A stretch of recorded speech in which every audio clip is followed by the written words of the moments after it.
All right, settle down, everyone. Governor Inslee, thank you so much for being with us today. You recently penned an op-ed in the New York Times with Governors Kate Brown of Oregon and Gavin Newsom of California on the importance of fighting the Trump administration's ongoing efforts to discourage immigrant communities from participating in the census. What was the genesis of that joint statement, and why is this so important? The genesis of that statement is that we need to make Donald Trump a blip in history so America can continue its march to liberty and freedom. That's generally the genesis of it. Look, I have made a multi-year career so far standing up against the heinous abuses of this administration. This is just the most recent. I'm proud that when the president announced his Muslim ban, it took me 3 nanoseconds to be the first governor of the United States to stand up against his Muslim ban and sue him now successfully 22 times to stop his abuses of the United States Constitution. We know there is no question that this latest effort to depress participation in democracy, which is his census question, was a very ill-disguised attempt to do it. It was so poorly camouflaged that even this Supreme Court caught him with his hand in the cookie jar. And I'm glad that we are going to prevail on this ultimately. I'm glad that we are going to go on and to win comprehensive immigration reform ultimately. And one of the ways we're going to do this is to get rid of the filibuster so we can start to make progressive advances in the United States Senate. And I say that, by the way, I want to thank Senator Warren. It's funny, Senator Warren is the only senator who has joined my call to end the filibuster. We need to end the filibuster so that we can protect the dreamers. These are some of the most ambitious people in my state. I'm proud to have been one of the first governors to get them educational benefits, and I'll look forward when we get rid of the filibuster so progressive policies can again move forward in the United States Senate. Thank you. Governor, the gig economy like Uber and Lyft is changing the face of the American workforce, leading to new potential ways of exploiting the working class. The Republican Senate and the Supreme Court remain hostile to organized labor. Armand Danilevsky wants to know, the decline of labor unions is considered by most economic scholars to be a major factor in increasing income inequality. What, if anything, would you do to revitalize American labor unions? I was pretty shocked that at the first Democratic debate, there was only one candidate who talked about the primacy and the importance of the union movement in the United States. And here's what I fundamentally believe. The people who gave us the weekend, which are the union members, need to give Americans a raise again by restoring the power of collective bargaining to the United States of America. And I fundamentally believe that. I think, and I hope we'll talk about my clean energy and climate crisis issues at some point this afternoon. But as we build a new clean energy economy in the United States, we must rebuild the union movement so that these new millions of jobs in clean energy are union jobs, so we can finally get a pay raise for the half of Americans who are producing more every single hour and day. They ought to be able to be benefiting by their productivity increases, not just the millionaire class. And when I am President of the United States, we will have a new suite of collective bargaining laws so we can regain the primacy of unions in the United States of America. That's what we're going to do. Thank you. It's time for a local question from Amanda.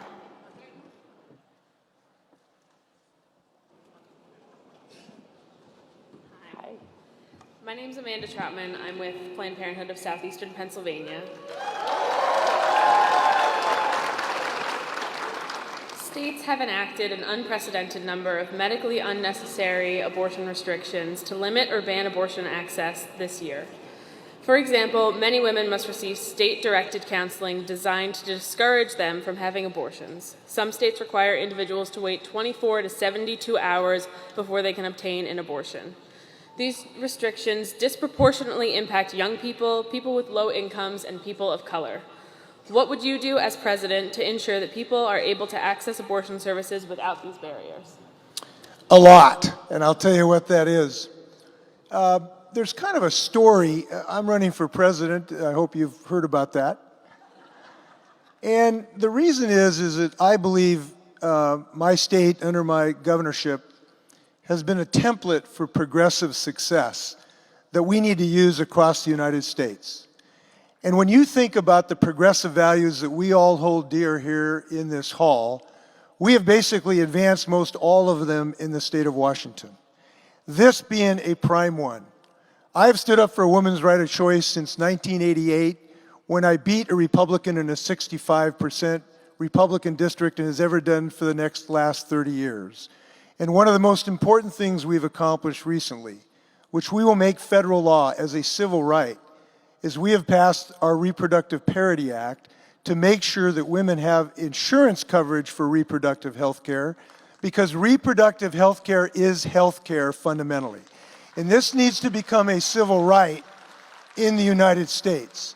And we should not just depend on the United States Supreme Court. This needs to be a civil right in the United States federally. It should not be a matter of what zip code you are in about whether or not you have this liberty right. And by the way, this is an issue of freedom. This is a freedom issue. We need to have women's freedom across the United States and do what we've done in the state of Washington. Now, I want to come back to this issue, but to do this, we need to get rid of the filibusters so we do not allow Mitch McConnell to block reproductive parity protection in the United States Senate.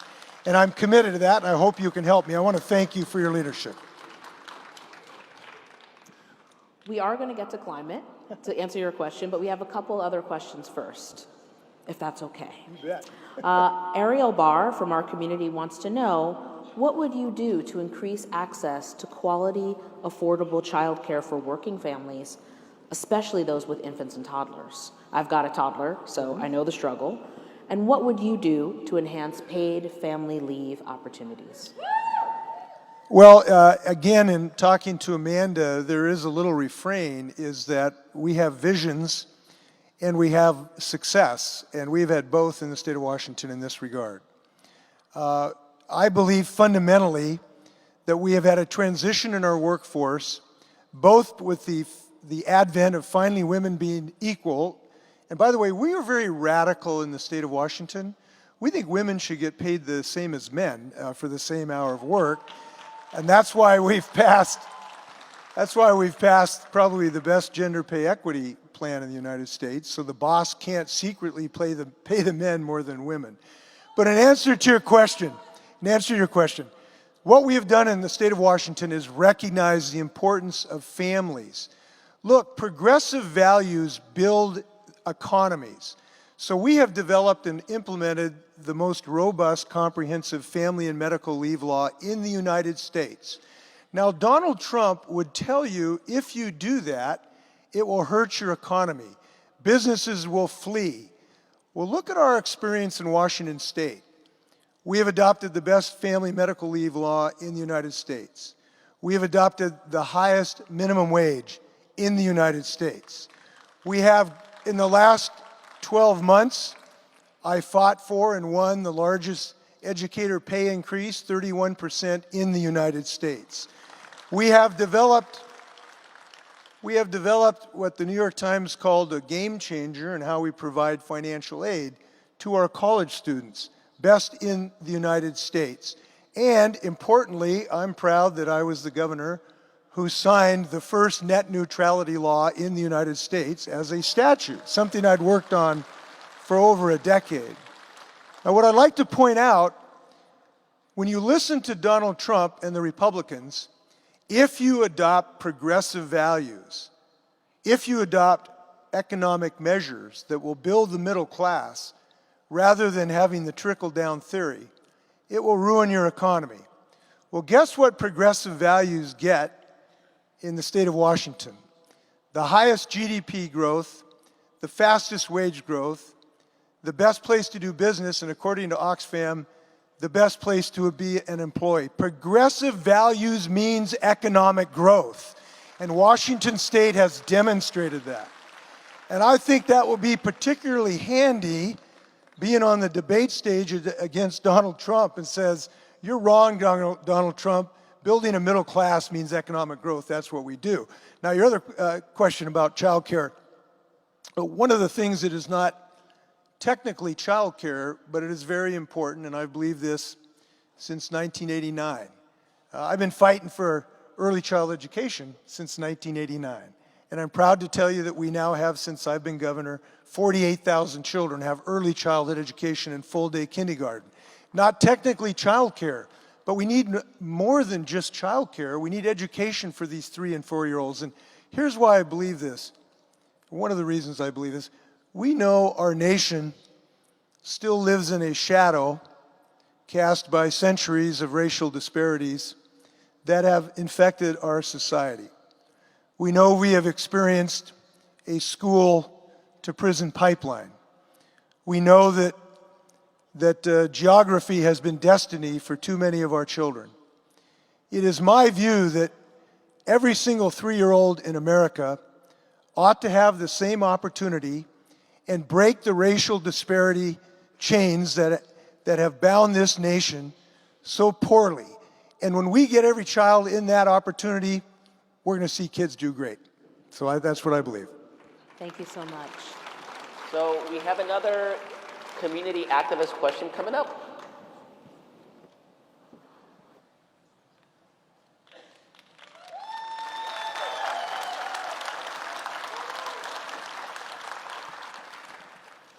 Governor Inslee, my name is Herman Parodi, and I'm with Philly Adapt.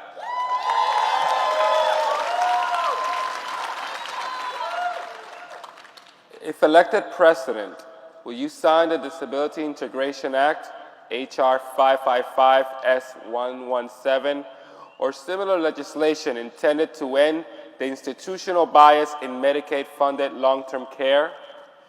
And what will you do to protect and expand the Affordable Care Act and its pre-existing condition coverage so that millions of Americans have access to quality health care and long-term services and supports in their home and community?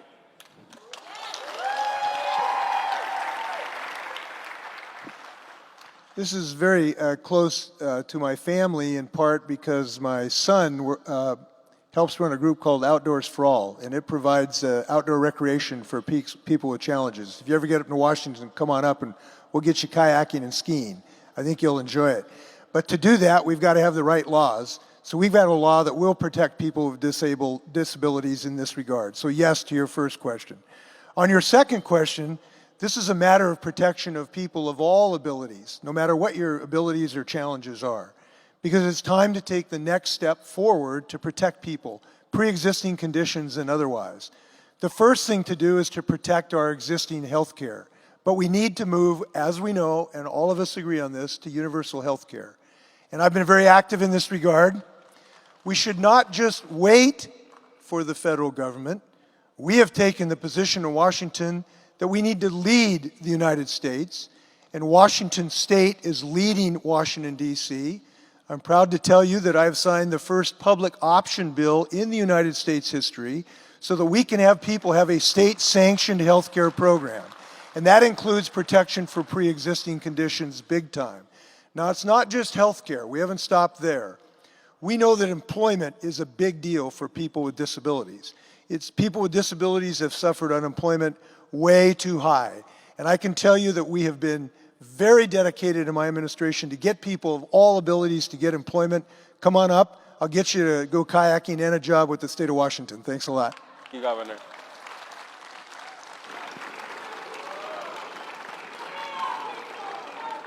So, Governor, we were just testing you to see if you could talk about something that wasn't climate change. And now, this is your opportunity to talk about the issue that's dear and near to your heart. And clearly, we're seeing sort of some of those effects of catastrophic climate change once again in New Orleans.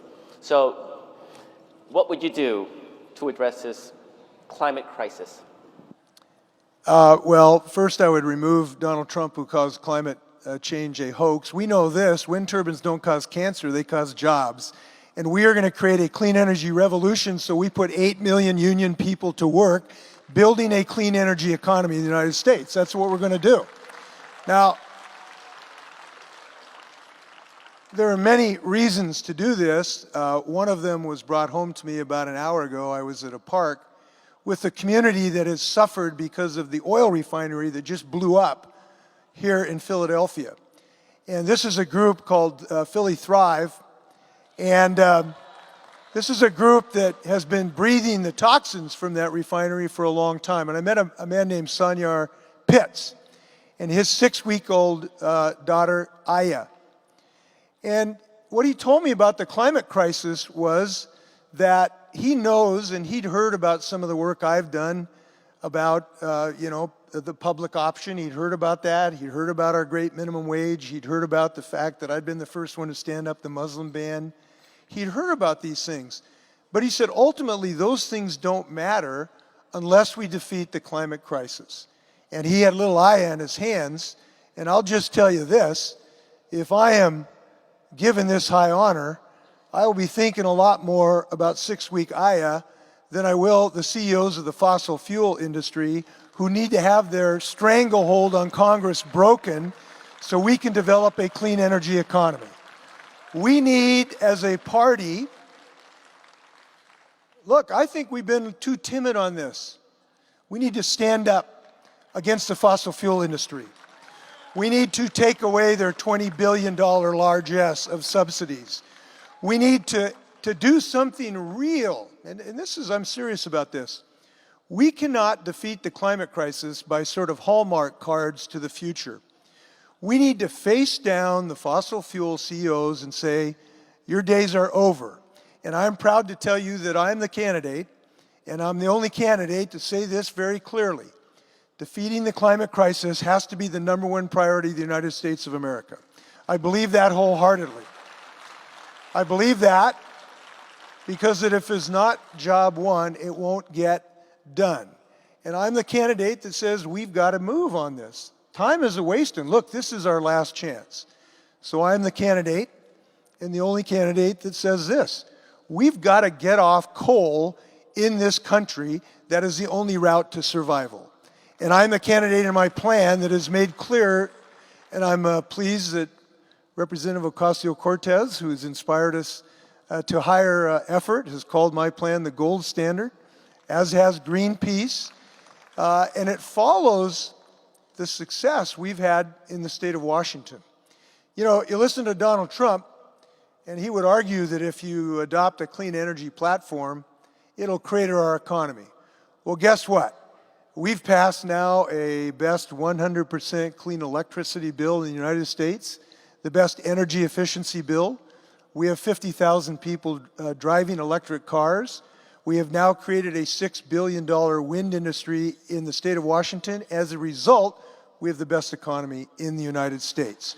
And this is not just an economic opportunity. It is an electoral necessity. And here's why I believe this. Donald Trump did something really interesting the other day. He went out and tried to tell us he was an environmentalist a couple days ago. Remember that?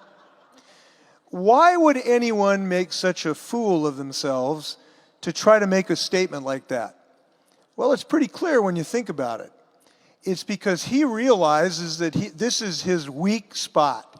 He is hemorrhaging support all over the United States by gutting our environmental laws. His team has gone to him and said, we're going to get killed on this if we don't do something. This guy has shown us a route to defeat him. And in my experience in defeating Republicans, as I have in so many occasions, is we need to go at them at their weakest point. The climate crisis and Donald Trump's foolishness and his insistence in turning over our nation air to the fossil fuel industry is his weakest point. I believe we should identify our strongest candidate to defeat him at his weakest point. We will defeat him on the climate crisis measure, and I'm bound and determined to do that. So that's what I'm all about in that regard. Thank you so much. We have time for one more question, if you can answer it in 2 minutes. I know it's going to be tough because this is a big question. President Trump has done a lot of damage to our international reputation through his approach to foreign policy. And Daily Kos user Mr. Rochester would like to hear more from you about what you might do differently in your approach to restoring America's reputation and turning around our foreign policy, particularly when you talk about the deterioration in our relationships with Latin America and how that's contributing to some of the other issues in America. Well, I don't think I'll get an argument in this room that he has been one of the more destructive forces in our ability to form productive alliances. He has created an image of the United States as a go-it-alone, divisive country rather than one that works with the rest of the world. He has bred a sense of chaos in every single thing that he has touched internationally. He has centered his entire international relations on fear rather than confidence and on hope. And it seems to me that maybe one of the first acts as president is I ought to think about getting a Secretary of State who has asked us to embrace more unity across the world and more love rather than hate. So my first act will be to ask Megan Rapinoe to be my Secretary of State.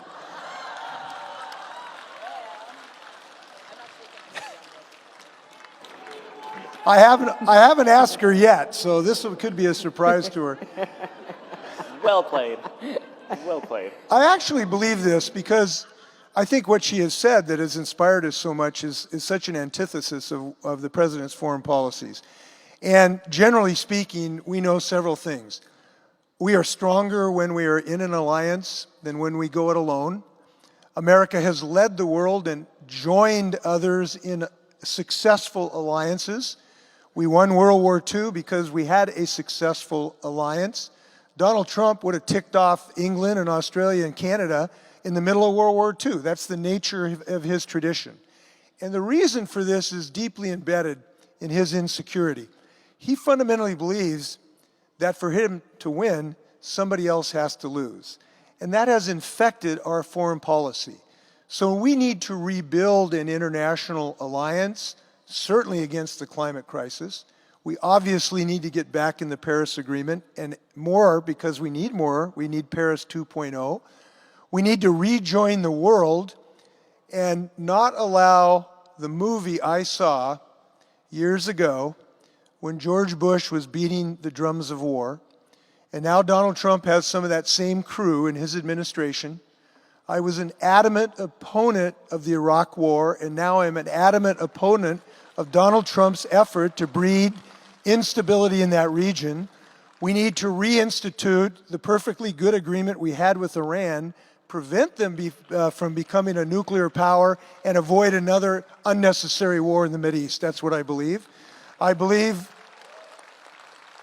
that we should reinstate our alliances with the rest of the world to slowly put more pressure on North Korea to prevent them becoming a nuclear power. And I believe this, and this is important, and maybe Marcos will think this is a common refrain, but it is an important one. One of the greatest national security threats we face as a nation is the climate crisis. The Pentagon has told us this. The intelligence community has told us this. Because if we do not act, this is going to cause mass migrations that are already happening across the globe. We know that starvation due to the drought in North Africa had destabilized nations and led partly to some of the political instability and warfare. We know that we have climate refugees on our border today. So I believe one of the most important national security alliances we have to forge is with the rest of the world, to lead the rest of the world, and I believe it is America's destiny to lead the rest of the world in a clean energy, economic revolution, to lead the rest of the world to defeat the climate crisis. To do that, we need a new president. I would be honored for your consideration. Early to bed, early to rise, work like hell and organize. Let's go elect new president. Thanks a lot. Thank you so much for being here, Governor Inslee. Thank you. Thank you.